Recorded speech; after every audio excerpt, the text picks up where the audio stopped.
All right, well, welcome everybody. Thank you for being here. And on the schedule, today was supposed to be our last day for evangelism. But Peter, I had more I wanted to cover. And so Peter said to me, "Hey, Pastor, you make the schedule, so I can change it if I want to, right?" So I think maybe we'll go another week or two on evangelism, if that's okay. And then we'll start our study in the book of Acts. We got a couple of just commercials here before we get started today. Someone asked if I could just share quickly about the confirmation retreat. So this was the biggest confirmation class we've had so far. I've got 5 in the class, and we started with 6. We've lost 1, but usually my other 2 classes that we would get 2. So I thought, since we've got some extra kids, let's do a field trip this year that takes a little bit more and promises a little bit more reward. So we had this dream to go down to the Ark Encounter and the Creation Museum, which are just about, I don't know, maybe 40 miles apart from each other, close. And so we set to work doing that. We did some fundraisers, but most of the money, I'd have to say, came from gifts or from Hope. The Brat sale team did 2 sales and gave us the proceeds for that. The Women of Hope gave us some. And then there were some individuals that gave gifts. So I'm glad we did the fundraisers. It's good when you're 13 years old to do a fundraiser, right? You feel like you've invested in this. But really we have to thank Hope for making this possible, because it is expensive to go down there. So we drove down on Monday, and on Tuesday then we went to the Creation Museum. And the interesting thing about these, if you haven't been there, is that when you go in, you not only get a map of where everything is on the grounds, but you get a schedule. And every single day there are guest speakers, there are special videos, there might be concerts or music going on.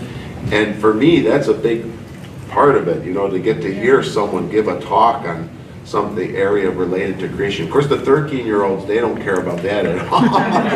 But they were very good. And I'd say, hey, we've got an hour to kill before we do this next thing, and there's this talk being given, let's go in there. And so they did that. And they're on their phones a lot.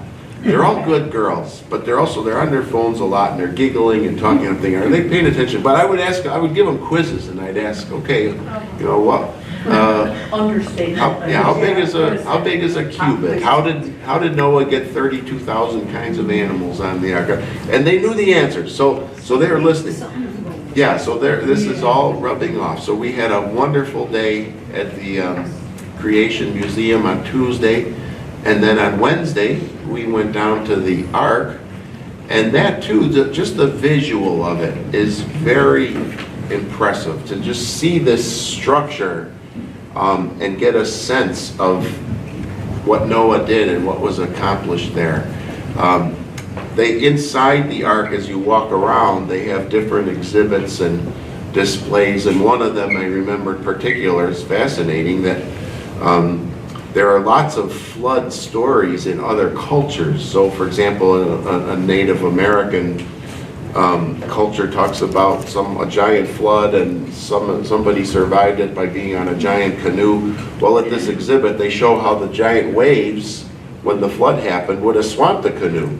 And the Gilgamesh epic from Sumerian culture talks about how Gilgamesh, there was a giant flood, and he survived by riding inside a giant cube. And so they show how when the flood happened, all the waves coming up, the cube would have been swamped.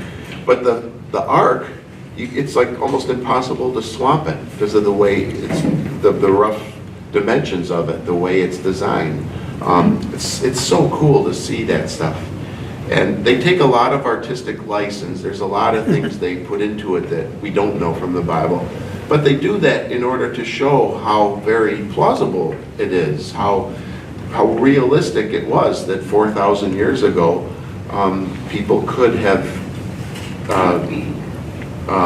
managed something like this, where modern man tends to just dismiss it and say it's impossible. So it was a great trip, and we came home again on Thursday. We've got one of our confirmands here, our faithful, who pointed out to me also, it's just fun spending 4 days with the girls too. It's just fun being around them.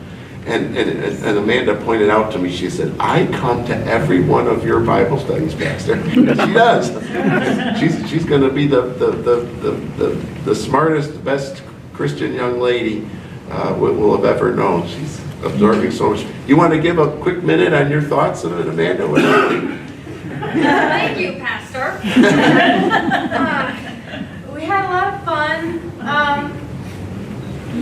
The other confirmands were on their phones quite a bit, which was a little disappointing. But overall, I mean, the sheer size of the ark was incredible. Like all the extras, like the 4D theater, we did the virtual reality experience, and just that stuff was really fun, and just to see how it all could have been done, and another thing that was really cool was all the animals that they had in the cages there looked nothing really close to what the animals look like now. But it's all because of the different kinds. It's not because of the evolution and all that. It's because of the different kinds. And I had a lot of fun. Yeah, see, look at 13. She's picking up on that concept that macroevolution, animals changing from one kind to another, does not happen and cannot happen.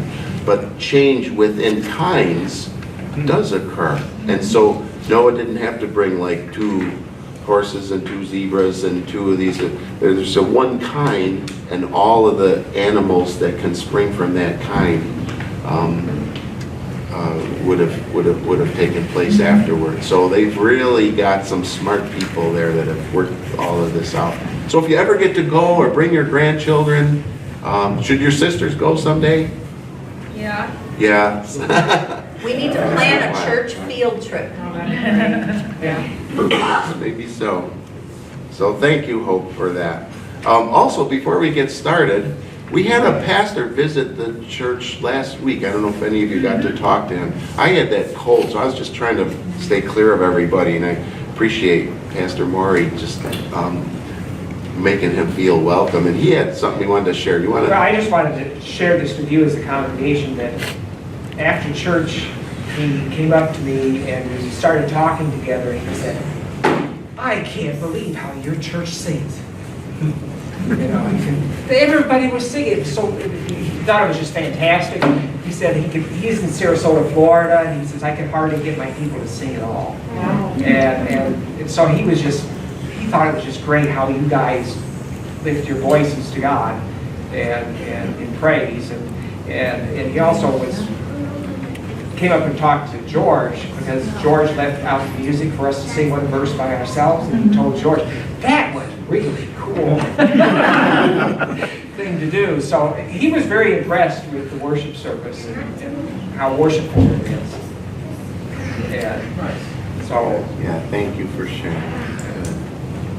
He'll visit us again. All right, we're going to get back to evangelism here. Lord, guard and guide our deliberations and considerations, that you would oversee this process of our becoming disciple makers in our world as you give us the occasions and opportunities. In Christ's name, amen.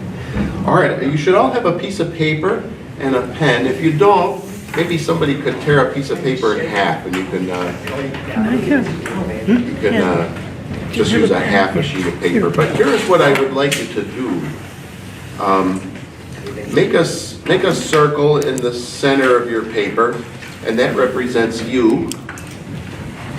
And I want you to think about, last week we talked about households, remember?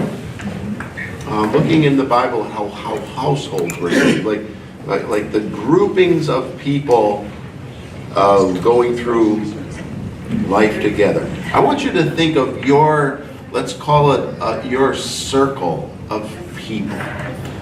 So not all 2012 people on your Facebook friends or something.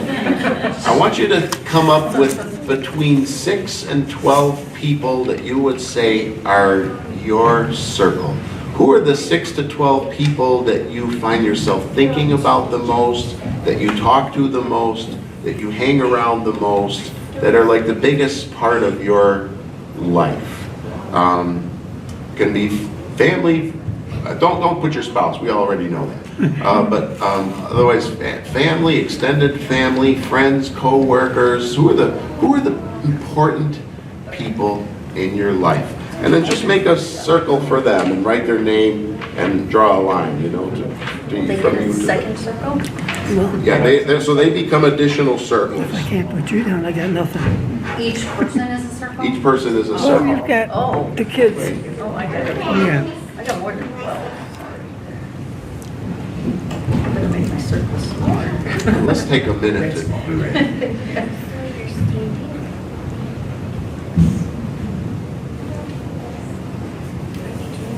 By the way, you're not going to share these, or we're not going to post them or anything, so you don't. It's just to help aid you in your thinking about this.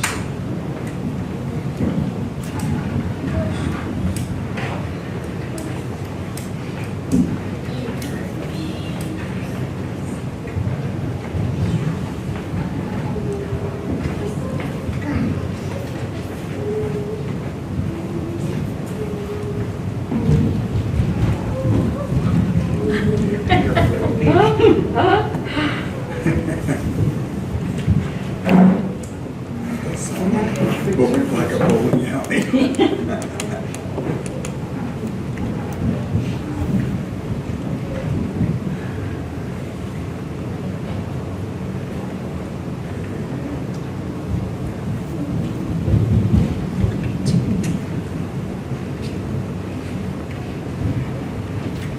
About 20 more seconds.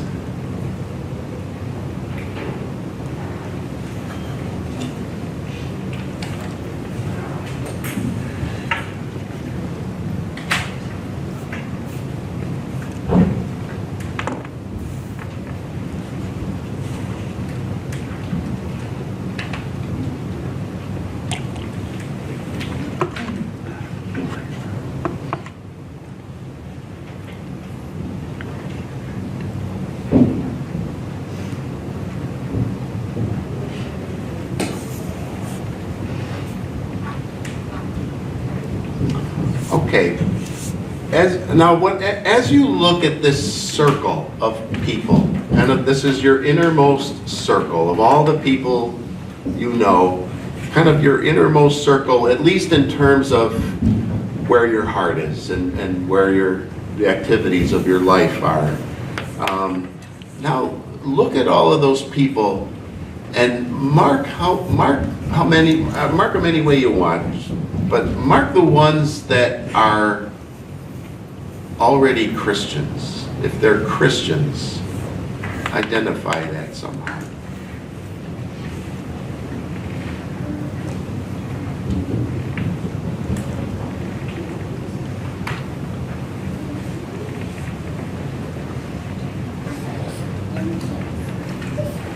All right, now, again, nobody has to share, but if you'd like to, maybe a few of you would just share two numbers.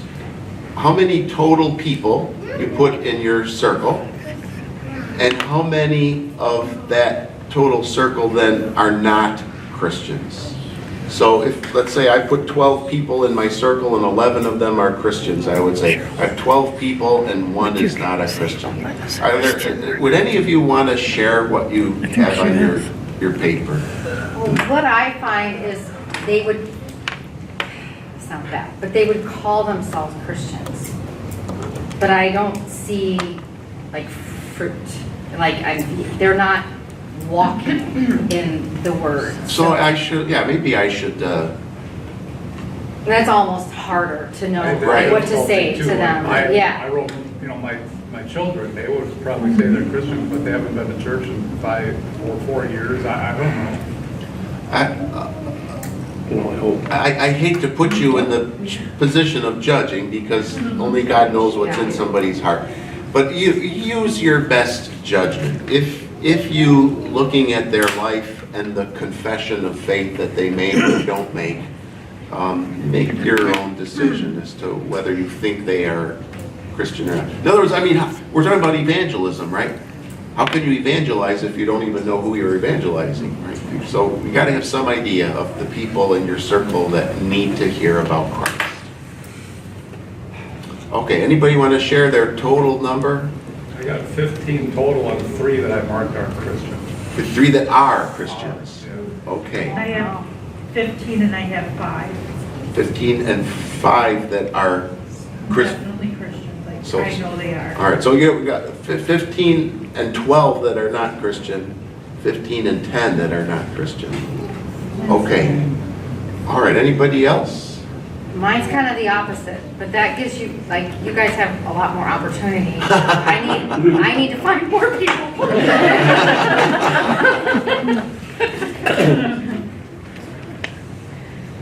I think I kind of was doing this because to me it was like 1, 2, 3, 4, 5, 6, 7, 8, and all 8 were Christian because that's who.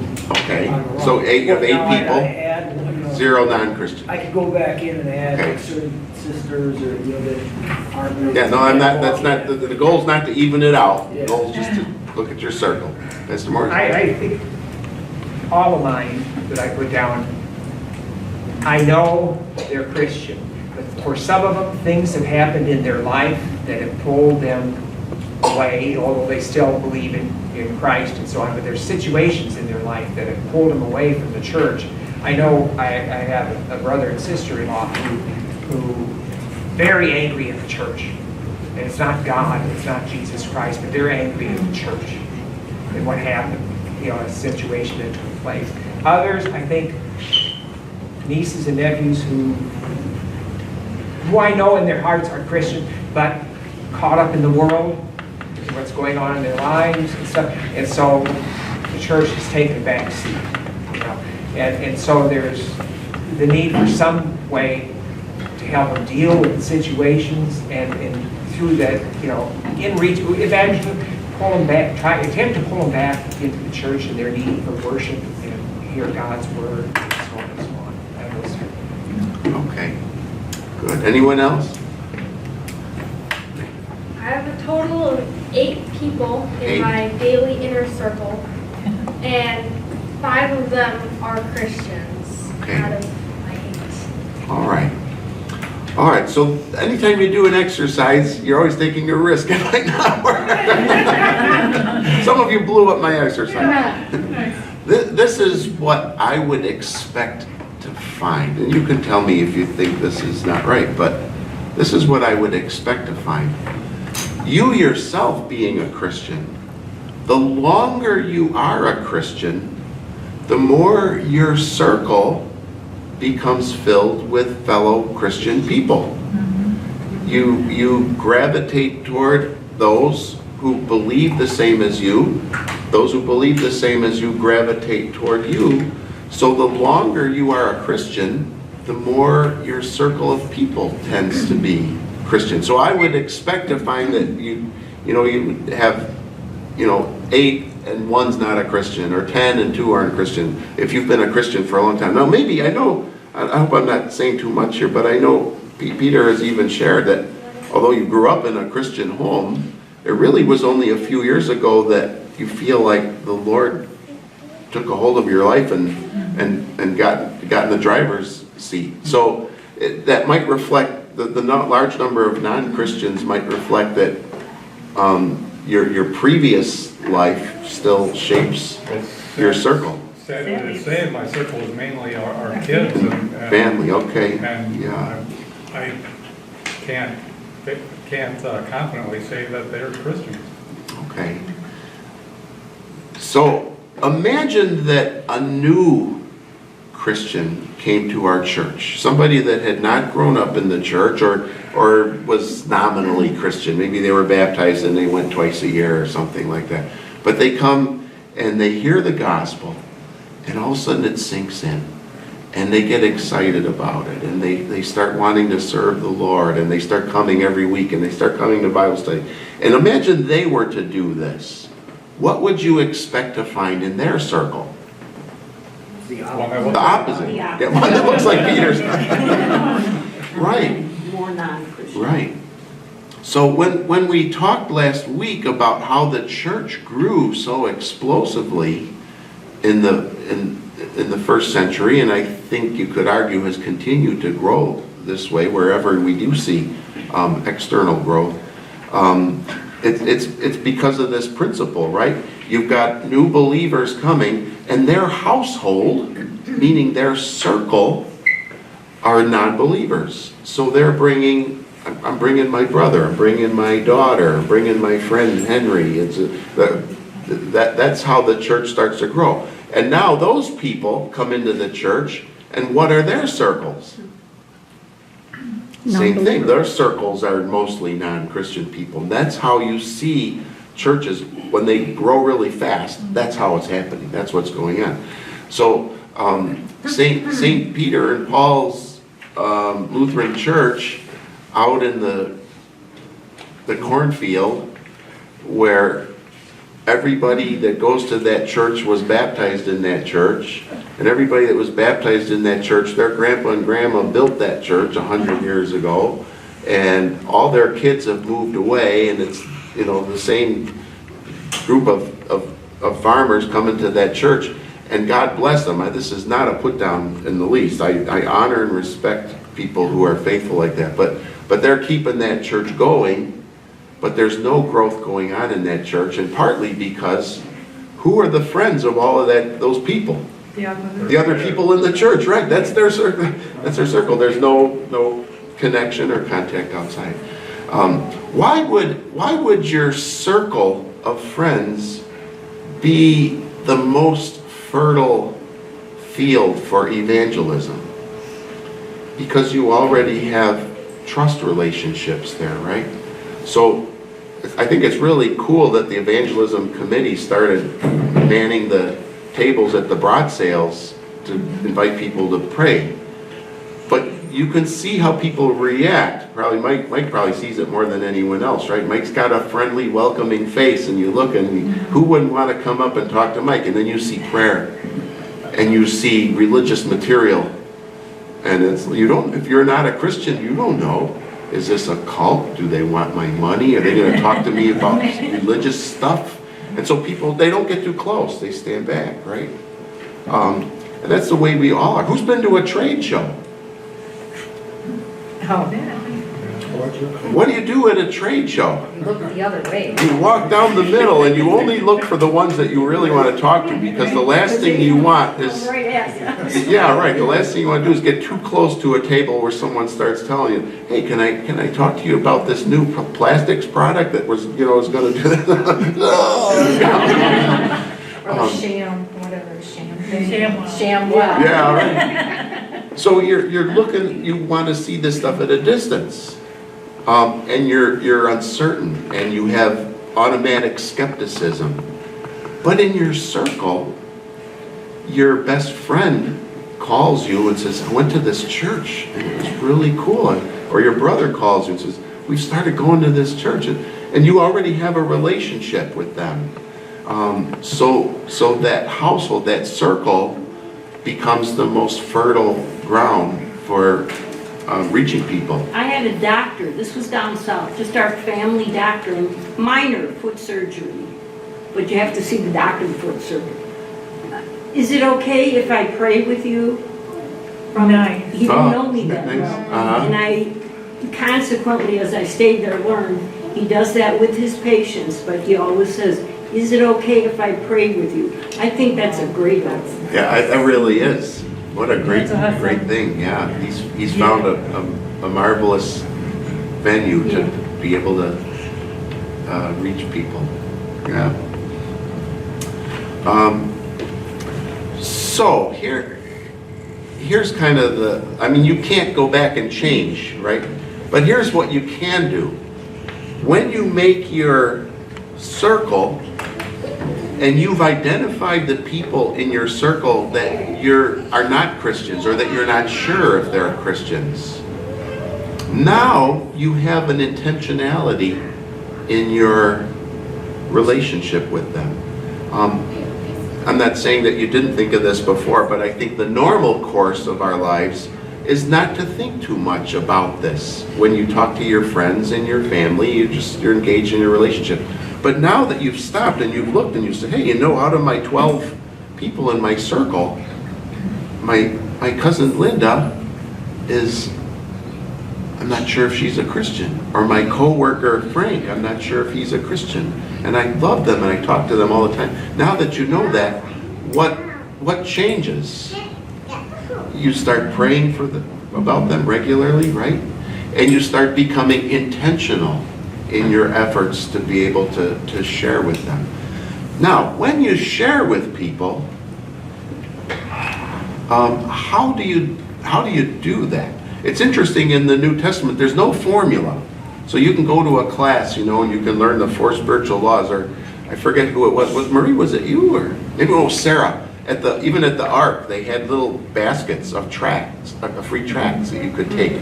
And it was kind of like an 8-step share the gospel kind of a tract. That's great. Except the Bible doesn't give us anything that simply, right? So your conversations with people are always going to be different. They're always going to be based on what's going on in your relationship, what doors the Lord opens. And so you don't have to push. So they did a study. This is many, many years ago. Everything I know was many years ago. I don't know anything. But they looked at people who, I don't know how they found these people, but they looked at people who had someone in their circle trying to influence them through the gospel, and they had responded negatively or didn't respond, maybe is the best way to put it.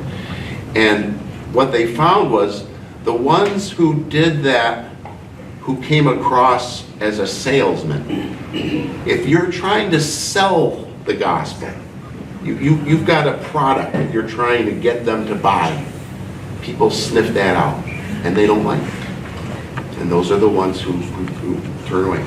Another group were people who were teachers.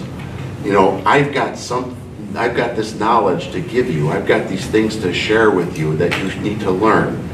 And turns out most people don't like that either. That's my big problem. I feel like I've got all this stuff I've learned, and I want to make sure I share this with people. And if they say something wrong, I want to straighten them out. I want to tell them. And it turns out that that's actually not a very good evangelistic method.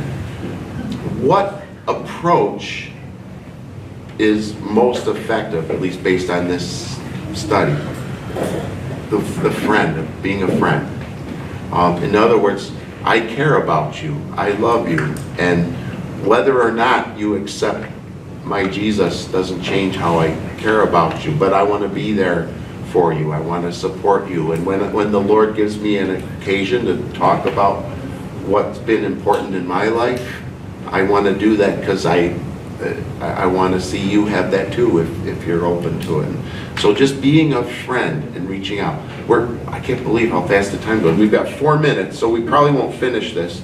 But let's at least take a look at one passage of Scripture. Colossians chapter 4. Colossians chapter 4.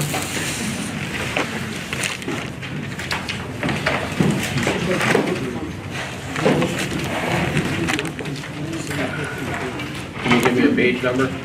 1254 is on my list.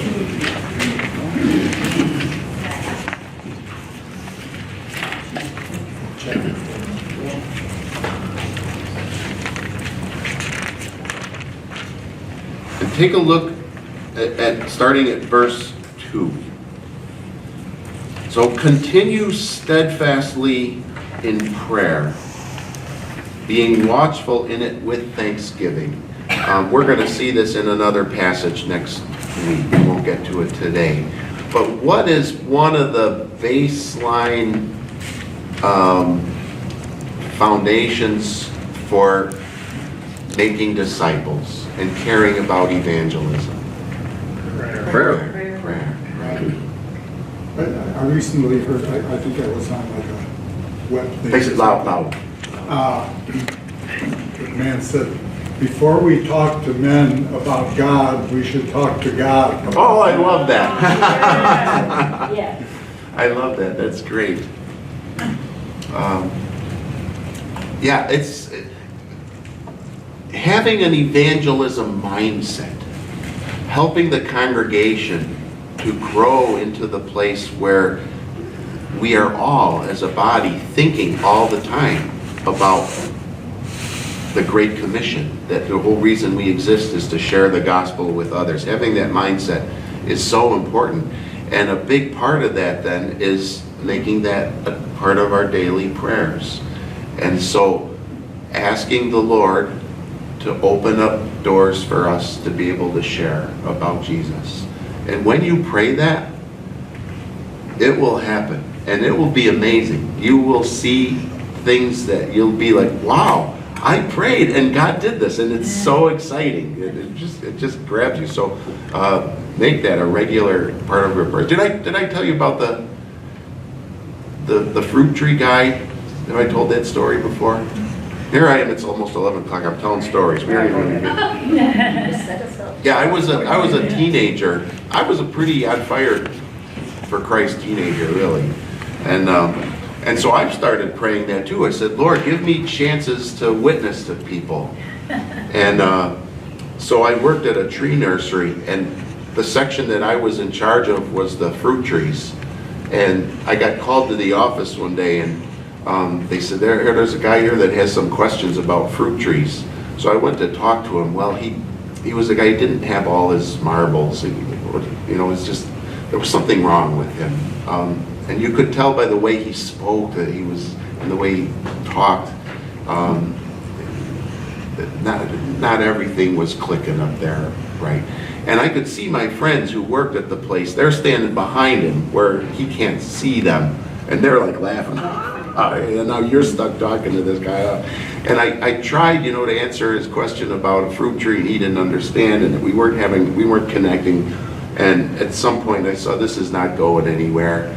And so I made an excuse and came up with a reason why I had to go somewhere else. And thank you for shopping with us, and please come again. And while I'm walking away from the guy, it's almost like it clicked with me. Almost like the Holy Spirit said, you prayed this morning that you could share Jesus with somebody. And I brought somebody into your life. And you didn't take a chance to talk to him.